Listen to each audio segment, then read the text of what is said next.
Yes. Okay, great. I think I'm live. Brilliant. I don't know what on earth happened then. I was just staring at a circle going round and round, and my live chat hasn't come up. Don't know what's going on here. Right, if I get that, I can get the pop-out chat. Okay, right. Phew. Right, so sorry about that. I was in internet hell. I pressed go live, and it went, you're going live, and got the little circle, and it just stayed there for ages. So I came out and I went back in, and then it started trying to make a new live stream, and it doesn't matter. Anyway, hello and welcome to Graham Hughes's Hughes at 10. It's 10 o'clock. Well, actually, it's like 4 minutes past 10 now. Thanks a bunch, YouTube. Grrr. Hi, Elizabeth. Hi, Darren. Hi, David. Hi, Sugar Free. Right, so I'm here, which is good. Yeah. So this guy who is American, and he's a big collaborator with the Russian state. So there's this guy who used to be the head of the KGB, used to run the KGB, and now he's the dictator of Russia. And basically, this guy he lied to the FBI about doing deals with this Vladimir Putin fella. Anyway, so that guy has just pardoned another guy called Michael Flynn. It's funny because it's true. Minor point. Okay. Minor point from last night. Cyprus, Turks in the north, Greeks in the south. He said east-west. It's kind of, yeah. Okay. It's okay. Can I say southeast and north? No. Can I say northeast and southwest? Can I say that? It's kind of split that way, isn't it? I suppose the line goes across, doesn't it? Oh, do you know what? Up, down, left, right. Who cares? The point is, the island is split in two, and it'd be nicer if it wasn't. That's all I was saying. So Biden is hotting up his pressure. We do not want a guarded border between the UK and Ireland. Well, nobody wants a guarded border between the UK and Ireland, except for the mad Brexiteers who don't think that Northern Ireland matters and never even mentioned it during the referendum campaign. So there you go. It must be important to him, as he mentioned it, strongly mentioned it again today. Yeah, well, America's going to be able to pile on the pressure now onto the United Kingdom to do what's in the interests of our neighbours, as opposed to Trump, which was a guy who just wanted to do everything that was disruptive to NATO, the NATO countries, because he's the puppet of Vladimir Putin. But luckily, he's going. Morning. Sorry to be pedantic. Point was the same. Less division and more unity is the answer. Yes, it is. But what would be good is if taking the Good Friday Agreement, which is now well over 20 years old, 22 years old, I think it is now, taking that as a blueprint for how to deal with a divided nation like Cyprus, like Western Sahara and Morocco, like Israel and Palestine, like North Korea, I guess, but I don't think it's going to happen ever in North Korea and South Korea. But you could see this if we could organize something in Cyprus in which you could have a Cyprian passport wherever you are in Cyprus. You can have free movement around Cyprus, and if you choose, you can also have a Greek passport, and you can also have, if you want, a Turkish passport, and it's up to you to choose if you want one or neither. You could just be happy with your Cypriot passport and just ease things in slowly. I know it's a bit more complicated than that, and there's a lot more ins and outs, but that's essentially what we did I say we. That's essentially what people did to achieve peace in Northern Ireland, a peace that was brokered by the Americans, which is why they are getting so ratty justifiably, about Britain welshing on it. Not Welsh. Sorry, David. Reneging on its commitments to the Good Friday Agreement. And the Good Friday Agreement, don't forget, was written with the underpinning of the EU. In fact, the EU is mentioned in the Good Friday Agreement because it was just always assumed that we would be part, us and the Republic of Ireland would always be part of the same customs union and the same single market.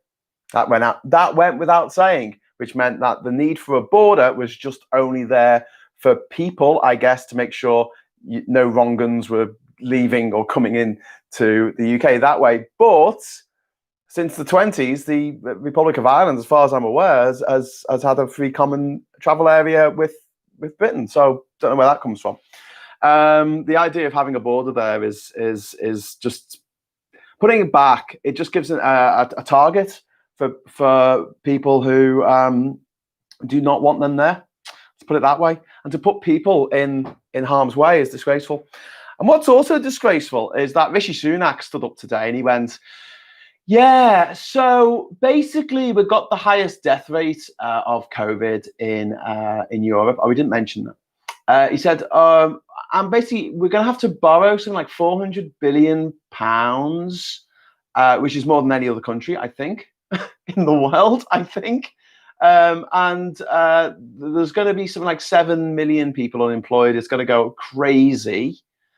Or was it 7% unemployment? Something like that. So unemployment's going to be really bad. The economy is going to be really bad. We're going to owe loads of money. And he didn't mention Brexit once. Not once. Not this hugely damaging thing that we're doing to our own economy in the middle of a pandemic, which has already hugely damaged our economy. What is it, 11% it's gone down? Meanwhile, in Korea, their economy is set to grow by 3% next year. Because South Korea, lockdown, wore masks, did a proper test and trace system, so they knew you had COVID, and they built a protective ring around them, each and every one of them, and that's why they've only got a handful of deaths, whereas we've got 70,000 excess deaths. The largest donor to the Tory party, Conservative Party, came from the wife of a Russian billionaire close to Putin. She also paid thousands of pounds to play tennis with Boris Johnson. That's very true. Thank you, Taki. That is absolutely 100% on the money, because the Tories are just incredibly corrupt. And today at Prime Minister's Question Time, the leader of the opposition, Keir Starmer, stood up and he had the 5 pledges of the ministerial code, the foreword to the ministerial code, which was supposedly written by Boris Johnson in August last year. And they have broken every single one of them. It starts with bullying. That's number one. Obviously, Priti Patel bullied someone to the brink of suicide. I mean, this can't be stated enough. She bullied somebody to the brink of suicide. She bullied someone else who eventually left the job and is now suing for constructive dismissal. The report that came out that Boris Johnson sat on for 7 months said she was a bully. She was guilty of bullying, and anyone else would have dropped her from the party. And Boris Johnson tried to turn this on Starmer, and he said, "Oh, what about Jeremy Corbyn? He's still a member of the Labour Party." And the thing is, Starmer did what he can, right? He withdrew the whip. He doesn't have any control over who's a member of the party. That's up to the NEC.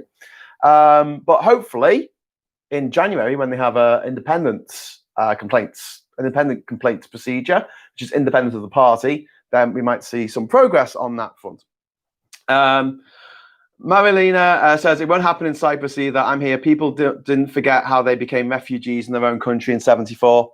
Yeah, I know. But look, it seems mad when you are in it to see the possibility of peace. If you talk to Palestinians, you talk to Israelis, they will give you a litany of a list of terrible things that the other side did.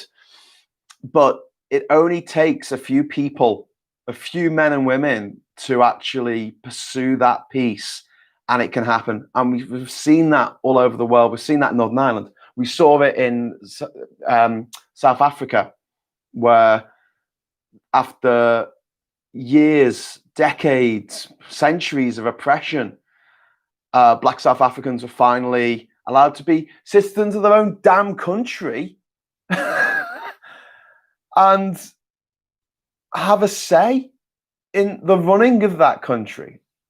It is possible, but yeah, I got what you're saying there with the hatred and the spite that is entrenched in Cyprus and other countries like Cyprus.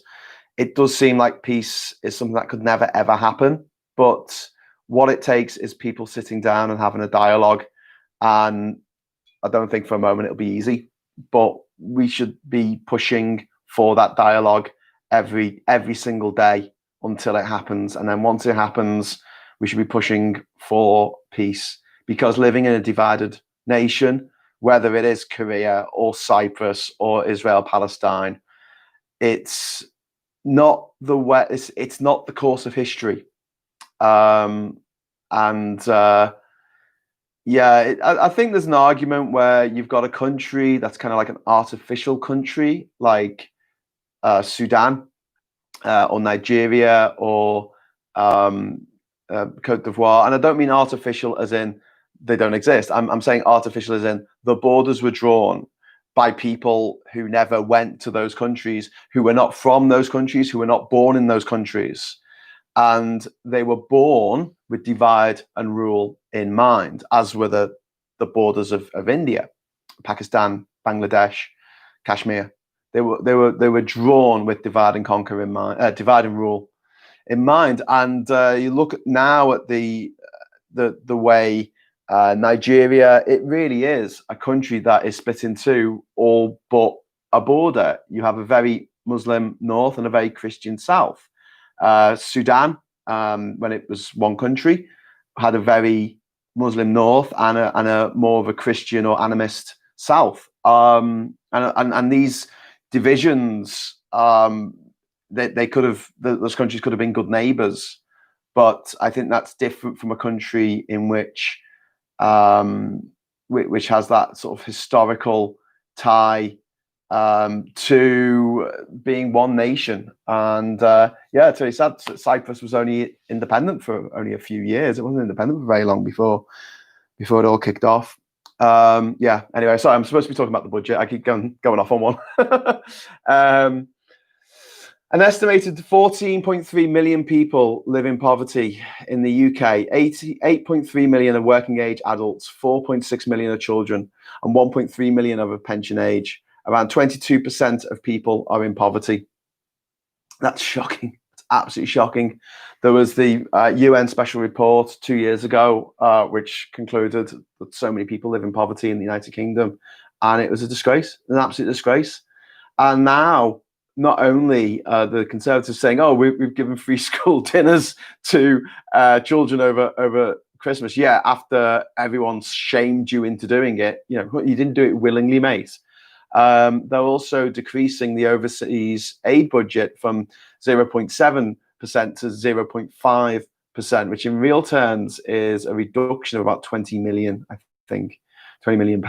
And that money needs to go to these places because otherwise you end up with places falling apart, and you only need one failed state to disrupt the lives of millions, not just in the country that's fallen apart, but all the countries around it. And then the knock-on effects, like we discussed the other day with Somali piracy, that only came about because there was no Somali navy.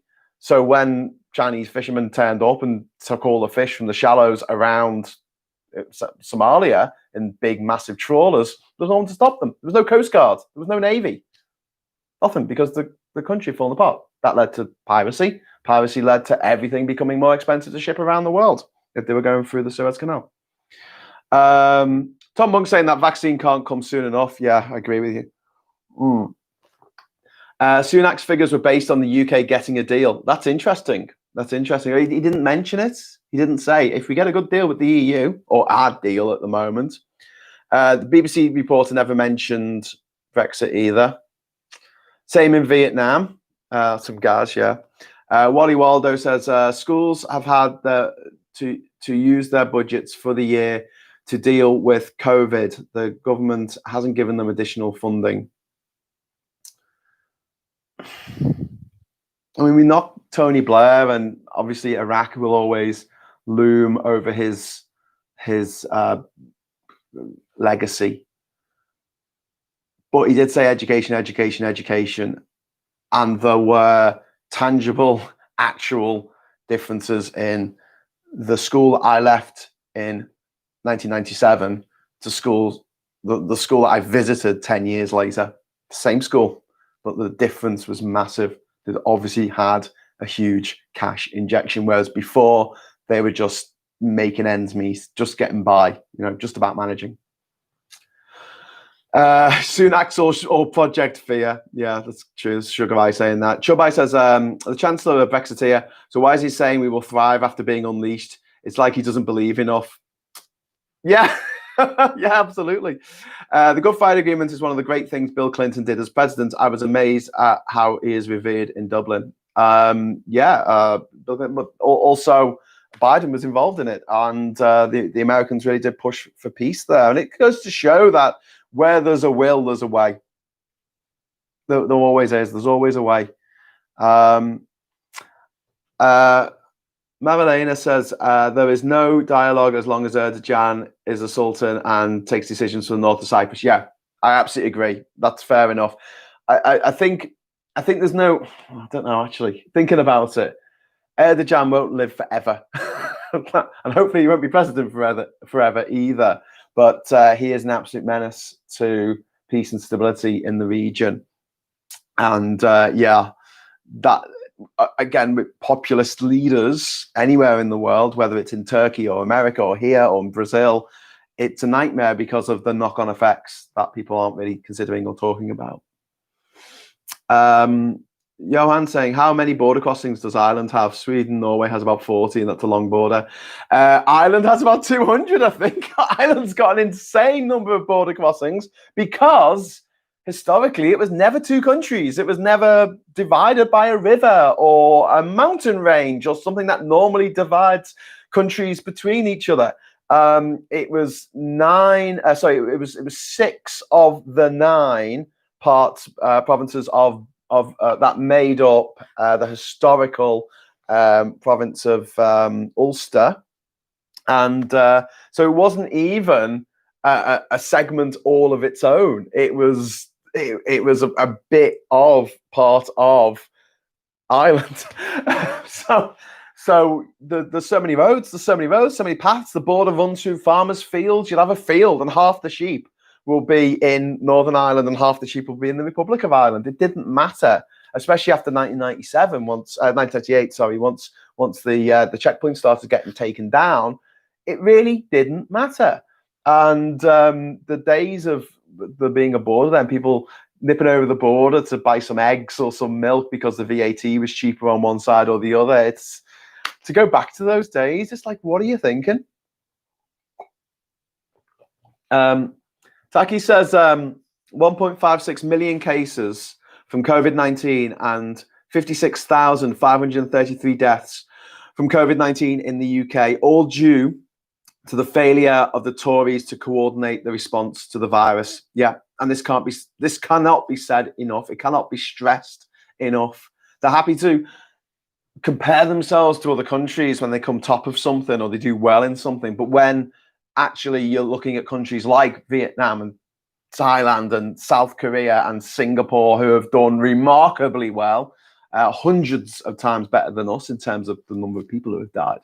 And yeah, the silence is deafening. The silence, and we're not being told this by our media either. None of our journalists seem to be interested in following this up. It's very frustrating.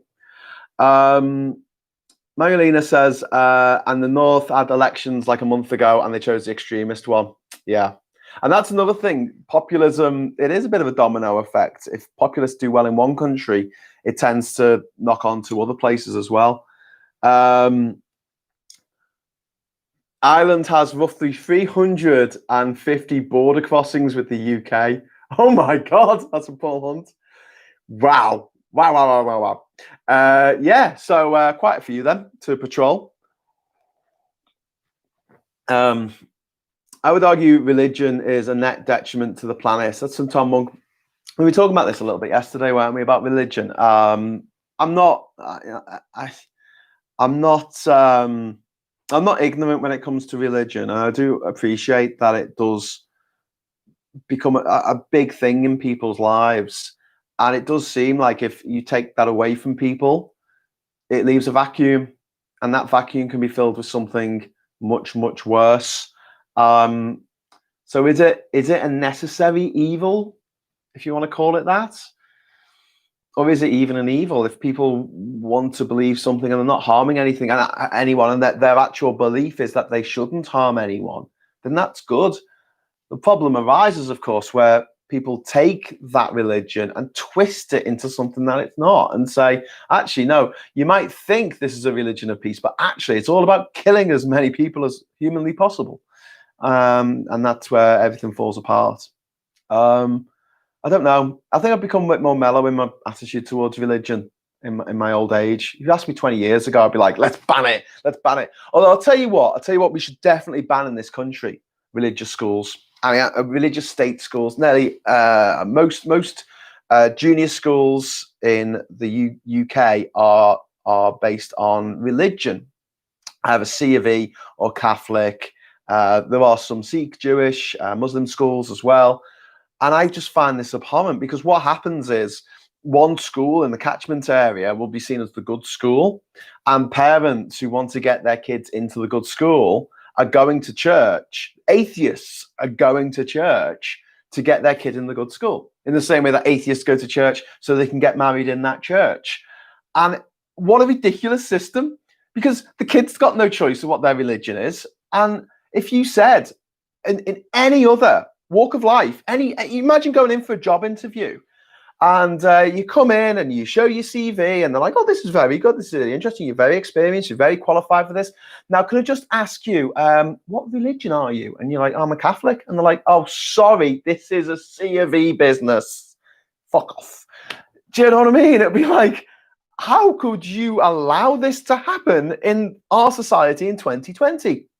Well, funny you should say that, because that's exactly what happens in our schools still to this day. And these are state schools, they're not private schools. These are state schools that get money from the state, and they can legally say no to a child because their parents the wrong religion, or they don't go to church enough. I mean, what?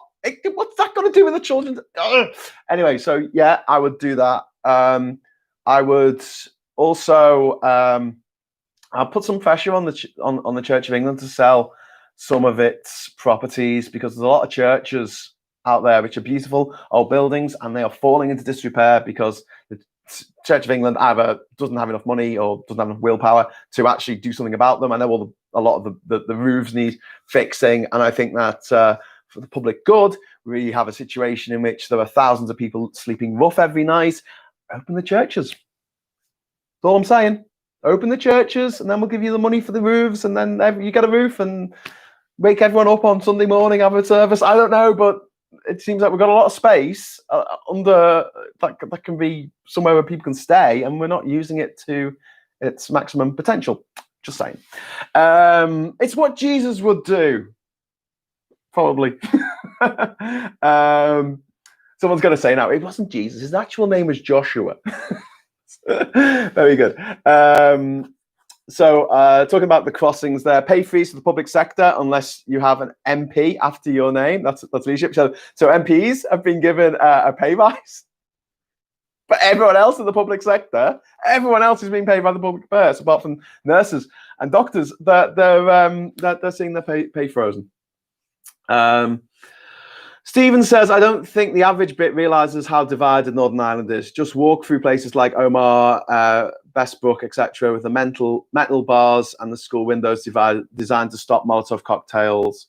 Good Friday ended it. Yeah, that's a good point, Stephen. But still, Belfast is still a very divided city. And I was there a couple of years ago, and I was shocked that a lot of the murals are still up. There's still that kind of thing of the areas where this area is a Protestant area, this area is a Catholic area. And going back to my point about schools, having Catholic schools and having Protestant schools in Northern Ireland, I think, is a recipe for disaster.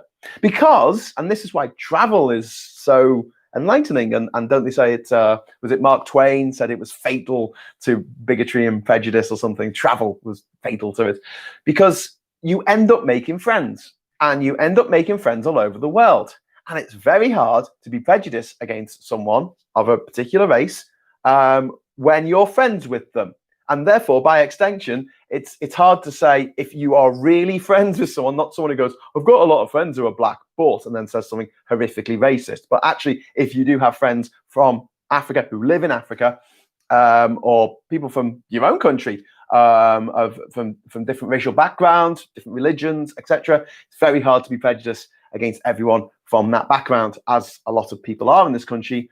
And one of the things that came out in the Brexit vote, the way places voted, it was often the places with the least amount of immigration that voted strongest to leave the EU. So it wasn't immigration that was pushing their vote. It was the fear of immigration. Okay. So if you have a school in which there's little Catholic boys and little Protestant girls, and they're all in school together and they're friends with each other, because kids don't see color, kids don't care about your religion, they don't care what football team you support, they make friends. You put kids in a room together, they will always make friends. That's what kids are like. Good on them. God, wish adults were more like that. And splitting children up at that young age. As I remember, it was a good few years ago now. I was out in Liverpool having a few drinks with my mates, and I was chatting with the guy who was just standing next to me at the bar getting an order in, because he overheard something I said and he picked me up on it. And he asked me whereabouts I was from in Liverpool, and I said, I'm from West Derby. So I'm from West Derby too. And he actually lived on the same road as me. And I said, what age are you? How old are you? And he went, at the time, he said, I'm like 28 or something. And I said, I'm 28. Did you go to school with such and such and such? And he was like, yeah, I know them. We both knew the same people. We grew up within 50 meters of each other and never met before, because he went to the Catholic school and I went to the Protestant school. Worked that one out. Although when I was in infant, I went to a Catholic school, because I this is why I don't really get the whole religion thing. I don't go, oh my God, transubstantiation, it's so important, to go around shaking people about it. you gotta listen to this thing. It's the blood of Jesus. No, it really is the blood of Jesus. No, it might be symbolic. I don't know. I don't care. But yeah, that kind of division just on one road in Liverpool, magnify that over Northern Ireland, and it's sowing the seeds of dissent for years to come, because you're doing it to the children. They'll grow up with no friends from any other background than their own. I just don't think it's a good idea. Okay. Wow, we went off on a bit of a tangent there. I was like talking about Rishi Sunak's briefing today, was it? It wasn't a budget, was it? It was a briefing, budget briefing, and we went down a rabbit hole. But no conspiracy theories, please. Is England a failed political state? Political failed state. That's from Donald Cowie. Is England political fail like a political failed state? Yeah, I think it is at the moment. The Constitution, which is unwritten in the UK, has not done enough to protect us from a bunch of crooks getting into power, men and women who have lied to the Queen, prorogued Parliament illegally, been in contempt of Parliament. Dominic Cummings was in contempt of Parliament the whole time he was advising the Prime Minister, and he just walked into Parliament. No one stopped him. He was in contempt of Parliament. He was just walking around like no one, like he owned the place in his slummy outfits. A government that has given over £10 billion of taxpayers' money to their mates. If you are a Tory donor or friend with the Tories, you're 10 times more likely to get one of the bids that were put in for PPE. It's test and trace fiasco. £12 billion went to a woman who runs horse races for some reason. Now the vaccine rollout program has been given to Kate Bingham, who's some woman who does like hedge fund managing. And I'm just like, what? This isn't right. And yet this is all being allowed. No one can really. I think the Good Law Project's trying to do something about it, but I want them to, and I think they're great. It's great that they're trying, but I don't think they can. I really don't, because I think that anything that they say to the government, this is wrong, what you've done, the government can just go, nah, make a law up, because they've got an 80-seat majority, and do what they like. And so, yeah, I think in that way it has failed, and in the way that we are dragging Northern Ireland and Scotland out of the European Union against their will, that is a failed state. That's a failure of statesmanship, or statespersonship, I should say, if I want to be woke. But yeah, it's also a failure of the state to regard the wishes of its constituent parts, and I find that absolutely disgraceful. And England is going to be punished as a result of that, as when Scotland leaves, we'll stop being the United Kingdom after over 300 years. Phil Spicer says, life expectancy has declined in the last decade too, before COVID-19. Yeah, life expectancy declining because, yeah, a bare bones deal, St. Pete Robbins. Yeah, you're absolutely right. Patrick Baker said, apparently they haven't started the building work to expand our porch yet. Maybe they get some Polish builders in January. Wait a minute. Yeah, exactly. Nothing's ready. Even the electronic system isn't ready. The forms haven't been printed out. The licenses haven't been given to anybody. And the French tried a thing to see what would happen in the event of a no-deal Brexit, and they added just a few seconds. I think it was like a minute or something onto each truck as it went, lorry as it was coming in on the Channel Tunnel. I think it was just on the Channel Tunnel, and it resulted in a 5-mile tailback along the M20. Wish Blair government hadn't extended PFI. So PFI, I think, is the Private Public Finance Initiative or Private Finance Initiative. It was, Darren, if I'm getting this wrong, feel free to correct me. But it was the bringing in private companies to assist with public companies. So expanding the NHS into care companies would say, I am a care company, and the NHS would give them money to do the caring stuff. And it became like a thing of consultants. We end up paying consultants so much money. And there was a story a couple of months ago about consultants for COVID or the test and trace system getting paid something ridiculous, like £7,000 a day. And the problem with consultants is consultancy started as accountancy. It was just like companies that didn't want to have its own accounts department basically franchised it out and said, does anyone want to do our accounts for us? We can't be asked because we only need to do it once a year. I don't know, whatever it was. And so places like Accenture or something, or PricewaterhouseCoopers and all that lot. And then they started going into more and more consultancy things where they'll just turn up and do a project. And the problem is these consultants cost so much money, and you don't find out that they're no good at what you want them to do until you've paid them £700 a day to mess up something that you could have done yourself, but you didn't feel like you had the time or the energy or the patience to do, so you contracted it out. But yeah, consultants. Consultants.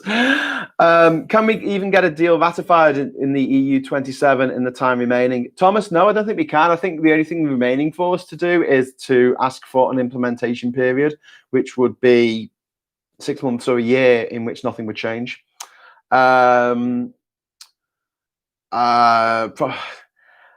says, we read that one. I'm not sure whether the government's non-preparation for a no deal is a sign a deal is all but done, or as a sign they are all Berkeley hunts, which is Cockney rhyming slang for a word that I can't say on this, or YouTube take my advertising off me. Oh, by the way, about the advertising, I went through every single bloody video that I put up this month today, and I turned the bloody adverts off, all of them. So there should be adverts at the beginning, adverts at the end, and there should be none in the middle. If there are any in the middle, just put a note on the video and say, Graham, adverts, and I'll get that. That'll ping on my phone, and I'll get rid of them for you. So I don't really want them there. Honestly, you get like 5 pence. It's just not worth it. Charlie Nelson says, when I was in Dublin, the driver said that Brexit was a bad decision. He was absolutely right. When I was in Dublin, when I was in Belfast, the taxi driver was a Brexiteer, which I found surprising. And also he called, I find the term mixed marriage is quite an old-fashioned and quite possibly offensive term for a marriage between someone who is of different ethnic origins. But they use it in Northern Ireland to mean someone who's a Catholic who's got married to a Protestant, or vice versa. They call it a mixed marriage. It's like, oh my God, you wouldn't even think about that these days. Not in the UK anyway. So pissed off, it's messed up my travel plans. Yeah, what Brexit or COVID or Boris Johnson in general? What is it, Gaz? BG67, some more letters, says, when we did RE in school, it covered a bunch of obscure religions, nothing Abrahamic, if I recall correctly. What that taught me was that it's all stuff people believe and all false. No doubt that was what was intended. I like your RE teacher. I don't think we should teach RE as a separate subject. I think it should be enclosed in civics. So it's politics and geography and religion and a bit of history and stuff. I think that's all mixing with each other. It seems a bit weird, sort of portioning it off. It's like you've got to learn what other countries, other people believe, what people used to believe in this country. It does seem a bit mad. Jan's saying, what about Gibraltar? Well, Gibraltar's joined Schengen, hasn't it? So basically Gibraltar's just gone, right, Britain, whatever you're doing, we don't care. We're going to do our own thing. So they've joined Schengen. I think that's what's happened with Gibraltar. So hopefully that should be all right. Because they were in real trouble. If that border closes, right, here's an example for you. In Gibraltar, and I didn't find out this till I went to Gibraltar and talked to a guy who used to work in the government over there. And he said that there's nowhere to burn the rubbish. And I'm like, what? He goes, well, all of our rubbish is taken in rubbish vans, rubbish trucks, over the border into Spain and taken to recycling plants and landfill and wherever rubbish goes. We used to have an incinerator, but then in 1985 or 1986, when the border opened between Gibraltar and Spain, which was under massive pressure from the EEC at the time, to do that. It meant that they didn't need an incinerator anymore, so they just knocked it down and built something else there. And they were saying we've got nowhere to put our rubbish. We've got to put it on a boat, and then where will we take it? We can't take it to Spain. Where's it go? Take it to Morocco? I mean, come on.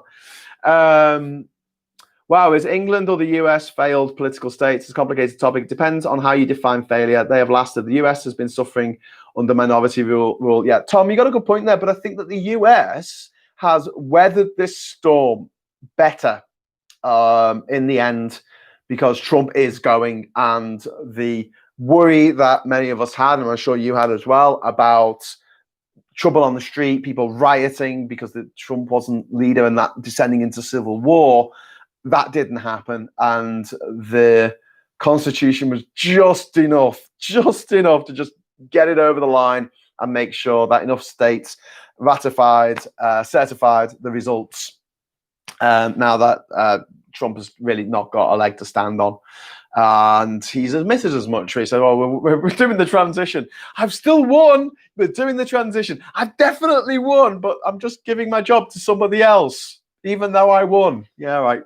Mad bastard. Cummings is control of moonshine or whatever it's called. What? That's from Chubite. Colin Baker, don't forget to like Graham's videos. Oh my, okay, stop shouting, Colin. I can shout for you. Can everyone give this video a like who's watching? If you can give it a like, I think you have to be logged in to like it, but if you can just give it a quick thumbs up now, that would be fab. That's a lot of fabs, I know. Cupid stunts. Okay, here's my idea for a TV show, right? TV show called Cunning Stunts, and it's basically a mashup, right, of, stay with me on this, it's basically a mashup of Top Gear, of Mythbusters, and VFX artists react on YouTube. Okay, so you mash them together and you get 3 stunt artists from Hollywood, and they watch a scene from a film. They pull it apart, a stunt scene, and say, this is how it was done. And then they try to recreate that scene themselves. You can have that one. Right. The Tory party has been taken over by grifters, charlatans, and cheaters who seek to fill their own pockets. Yeah. I think it used to be that. And then for a while, it was overtaken by people who actually thought that they should do something right. What they thought was right wasn't what I thought was right, but they weren't doing it for the wrong reason. They weren't doing it just to make money for themselves. They were doing it because they wanted to help the country. I'm not saying what they did was right. I'm just saying they thought they were helping the country. They didn't think they were just helping themselves. Now they just think they're helping themselves. Moonshine, much better name. The repayment terms for PFI are dreadful. Yeah, that's from Sugar Free. Yeah, I was discussing this with someone last year. Actually, they were saying if you do something by the state, then you can take a loan out, and the loans that states can take are the lowest possible interest rates. So if you're getting a private company to do the same thing, the interest rates that they have to pay if they have to take a loan out are going to be naturally always higher than the state doing it. So the state not doing the trains, it just makes no sense. The states just run the train system. It's a natural monopoly. Doesn't make any sense. The state should run the post office. It's a natural monopoly. Not doing it makes no sense if you're going to still be able to deliver letters up to the Shetland Islands, out to Hebrides. Right, uncontrolled Brexit would be bad. Yeah, but controlled Brexit is bad. Brexit is just all bad. We're going to have shortages, whatever we do. If we get a deal, we get no deal, there's going to be hold-ups at the border. There's got to be, because they've got to check things going through the border. The only way that we can circumvent that is if we have this implementation period that I've been mentioning, which is basically nothing changes. Did not the EU say they would give up soon? Well, Johan, the thing is, although it's not true to say the EU needs us more than we need them. That's a lie, and it's always been a lie. It's always been the other way around. However, the EU does not want a failed state on its doorstep. So it is its interest to give Britain a bare bones deal just to stop us going under, which is what will happen with the added pressure of COVID. Can you be an audit company and a consulting company? No conflict of interest there, of course. That's from Darren. Yeah. David said, Michael Flynn, the disgraced former national security advisor, pleaded guilty to the FBI during the Russian meddling investigation and has now been relieved of his charges by Trump. Tells you everything you need to know. Cupid Sons. Right. All in the best possible taste. In 2021, you won't be able to turn off ads. What? Neil Fox? No. Darian says the pardon means that Flynn admits that he was guilty of all the charges made against him. However, the pardon means that the federal authorities can now go back and charge him with other crimes. That's good. Oh, wow. That's good. McKinsey consultants' starting salary starts at over $90,000. For consultant, I should do that. I could do that. You know, as a Hughes gives a job, I could do that. You know, I'll be a travel consultant. Just ask me about anywhere in the world, and I'll tell you how to get there, flying or not flying. Give me a consultant's fee. Jesus. Let's have a look. Gibraltar's part of the UK. Well, yeah, Gibraltar is. It's one of those special status places overseas, but they did have a vote in the EU referendum. So it was part of the EU, unlike Jersey and Guernsey, which were not part of the EU and didn't have a part in the EU referendum. Chobai says, when I was in school, the children of religious fanatics got to sit out of the religious assembly, but us atheists had to attend. That seems fair. Trump is like the Black Knight from Monty Python. As the guy gets all his arms and legs chopped off, and he's like, "Oh, it's just a scratch." Yeah, I won. Call it a draw. Yeah, God, wouldn't that be brilliant to see Trump? It's being dragged out on January the 20th. By his fingernails, he's being dragged out of the White House, and he pulls his phone out, and he just has time to tweet, "Let's call it a draw." He gets thrown in the back of a paddy wagon. Oh, God. Okay, right, Graham. Ultimately, the system worked, and we got rid of the idiot. We have made a correction, but boy, serious problems in the meantime. Yeah, Tom. And if the Democrats don't take control of the Senate, I find it very difficult for America progressing in a constitutional way over the next few years. Oh, sorry, I've just skipped. My messages keep skipping up, like all of them, so I had to go back down. Sorry about this. So if I miss you out, I'll try and get back to you. The US appears to be run by the industrial military complex, no matter who's in the White House. Yeah, I don't care. Look, I'm beyond caring. This idea that Hillary Clinton was just as bad as Donald Trump, it's nonsense. They're saying, oh, Biden, it's great for Wall Street, whereas Trump wouldn't be great for Wall Street or something. This is a guy from New York who constantly tweets about fucking Wall Street. Oh, okay. But yeah, the idea that There isn't a pure white knight who will ride up, like King Richard in Robin Hood and save the day.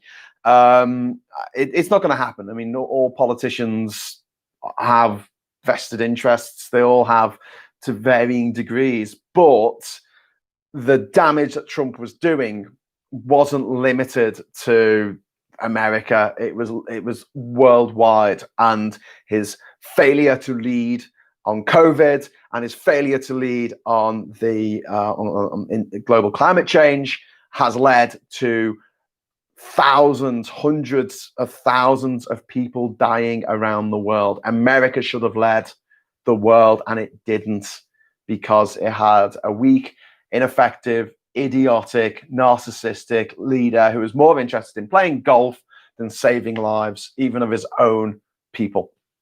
So no, I think that any other leader, whether they be Republican or Democrat, to be honest with you, other than Trump, would have done a better job than Trump at handling this crisis.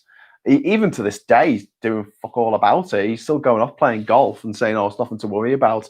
After over 250,000 Americans have already died, and last week 1 million people were diagnosed. 1 million people in a week were diagnosed with COVID-19 in America. The absence of a written constitution makes the UK vulnerable. Sugar-free? Yeah, you're absolutely right. John B. Craddock says excess deaths calculated average of already unacceptably inflated deaths over the previous 5 years as a result of 10 years of Tory austerity. Every winter sees the NHS in crisis. I work in social care. Yeah, John, you're absolutely right. The austerity was disgraceful, and it was unnecessary as well. It was absolutely unnecessary. The way you get an economy going is by getting people spending. It is not, and it never has been, because the economics just doesn't work like this. It's not rich people getting richer. That doesn't help the economy. What helps the economy is lots of people having more money that they can then spend on stuff that they don't necessarily need. Capitalism 101, which is why universal basic income is actually good for the economy, because it means money is flowing around. The worst thing you can do for an economy really is get everyone to put money into savings accounts, because then it's just sitting there and you're not doing anything with it. Well, I suppose the banks are. Taki says the main aim of Brexit was always to turn the UK into a huge tax haven and avoid the taxes being introduced in the EU. Yes, it's worth saying this again and again. The EU tax directive was, I think it went through in 2015. I'm no surprise, when did the Tories decide that we were going to have an in-out referendum on the EU? 2015. Oh, surprising that, isn't it? And when we were supposed to leave under Article 50, was supposed to be March last year. And that would have been, 2 months after the tax directive came into force. Mythbusters, that was a great show. They should do a Brexit edition. The lads blow up trade agreements to find out if it's bad for the economy after the break. I think that Mythbusters where they dip the finger into the molten lead, because if you dip it in fast enough, your finger doesn't melt. That was mind blowing. And the one where they made a bridge out of duct tape. That was awesome. Yeah. Yes, Taki, that's the case. Sadly, that's sugar-free there, responding to Taki. Tom Monk saying, yeah, that was Flynn news on my second post. Horrendous. It's unbelievable. It was mooted, though. People knew he was going to do it. And he's going to forgive. He's going to pardon as many people as he can on the way out. When do you think countries are able to do elections through internet? Oh, that's from the Ferro 666. I think there are countries already where you can vote online. It's just a case of making it secure enough. But we do our banking online. You can now negotiate mortgages online. It moves huge sums of money. I think that the time for sort of being able to protect the integrity of the vote, avoid it being hacked, and avoid people gaming the system, and also making sure that everyone who is permitted to vote votes is doable in this day and age. It's eminently doable, especially with smartphones and fingerprint technology and all that kind of stuff.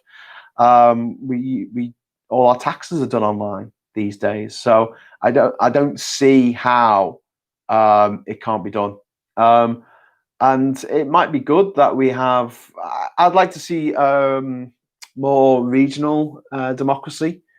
I'd like to see more referendums on a local level for things like increasing council tax, for what the people feel like the council should be spending more money on, and relevant to their area. And we don't do that too much. Other countries do it a lot more. And I think that the idea of having more sort of people's assemblies where not the People's Assembly part of Labour. I mean, actually, people turning up to town hall meetings that are like once a week and actually being able to discuss things with their elected officials on a local and national level. More of that kind of thing would be great. And now that we've brought down this whole barrier about communicating from home through Zoom, that makes that a lot easier. The technology is there. It's just the will. Really, it's like working from home. We could have all been working from home for the last 20 years. Well, maybe not that long, but COVID forced it on the nation, and now a lot of people are very unwilling to go back to the office 9 to 5 every day of the week. They might go back 1 or 2 days a week, but working from home suits a lot of people. And the excuse that it can't be done, it's just not there anymore. And what this means is it's very good for the environment because people aren't traveling as much. And although I was reluctantly thinking, well, you can't upgrade the West Coast Main Line without shutting the West Coast Main Line down for 10 years or every other Sunday for the next 2 centuries. Rail replacement bus. Tell a horror story in 3 words. Rail replacement bus. But now there's not going to be the demand, I don't think, anymore, because people are working from home more. The people aren't commuting as much, and I don't think that's going to change massively at the end of all this. I think people are still going to want to work from home if they can. ABC Gold says, is this a lefty stream? I don't know, mate. I really hate Jeremy Corbyn, so if that makes me not a lefty, I don't know. I like to think of myself as an extreme centralist, which is brilliant. It's like being a warlike pacifist or something. It's an oxymoron, but I like it, so I'm going to stick with it. But I'm from Liverpool, so I didn't go to a posh school, and I'm really well educated, and I've been to every country in the world. So draw your own conclusions. Right, how problematic would an added implementation period be to the PM? Big rebellion, surely. I think he'll push it through. He pushed through the withdrawal agreement, and that was really shit. It was Theresa May's withdrawal agreement. He just changed the font of the agreement and went, there you go. And they were like, oh, okay. And Ian Duncan Smith is like, we don't need to read this. We don't need any time to examine it. Just push it through. Just push it through. And everyone's like, but you just won 80 seats. Why would you need to rush this through? You may as well do it properly. No, rush it through. So you might be able to pull that again. A BT engineer told me that smartphones are not safe, but then you use them for your banking. So, yeah. Jan Sundal says, but that he helped get the deal does sort of make him part of it. I don't know who you're talking about there because I missed a few messages. Sorry, I've got to wrap up soon. I've only got 3 minutes left. Time flies, doesn't it, when you're having fun? I really want another cup of tea. I'm getting a bit croaky, but obviously I need to. I'm not going to leave you for 5 minutes while I go and make a brew and then come back. Watch some commercials by yourself. Rebecca D saying, hey! Hi, Rebecca. How you doing? Hey, in Canada. What time is it in Canada there? It's like 7 in the morning or something. Tom Monk saying, very few people can recognize they are being psychologically manipulated. Look at all the religions out there. But religions are taught from a very, very early age. And yeah, it's more indoctrination, isn't it, than brainwashing? I know they're kind of the same thing, but brainwashing you kind of associate with older people who have joined a cult or something, or decided Brexit or Trump is a good idea. Whereas indoctrination is from a very young age. You believe these things because the adults in your life believe it. Sugar said they can be hacked. Also, they can trace a phone when switched off. I think they can trace a phone when it's switched off because that's part of that you can't remove batteries from phones anymore. And so if someone steals your phone, you should always be able to trace it. As Starmer did that, then kudos to him. I don't know what you're talking about. I missed some messages. I'm sorry. It's coming too thick and fast. Taki Yasser says, Yasser or Yassir? It was Starmer's best showing to date. Oh, this is Darian, sorry. Johnson needed bandages and splints by the time Starmer finished kicking him around. Yeah, Starmer was good today in Prime Minister's questions. He had the list of things in the Boris Johnson had written himself and said, you have broken every single one of these. And Boris Johnson had no answer for him. He basically said, when he said about bullying, he said, why don't you support Priti Patel? When he said about the graft, he said, why don't you support our public services, our private sector? When he said about the PPE, he said, oh, why don't you support our country? I mean, it was ridiculous. It was absolutely ridiculous.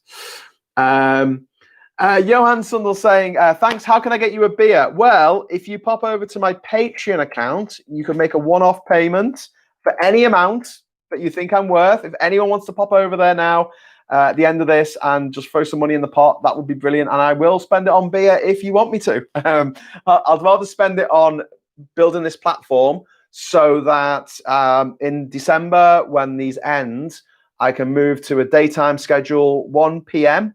After James O'Brien is on LBC, Monday to Friday. And I want to be able to stream this on multiple platforms, including audio only, because you don't really need to see me. And to do that, I've got to pay. So if I can cover that costs through my Patreon, that would be great. Okay, so everyone's signing off now because it is 11 o'clock. 3-word horror story. Gove's right nostril. Oh.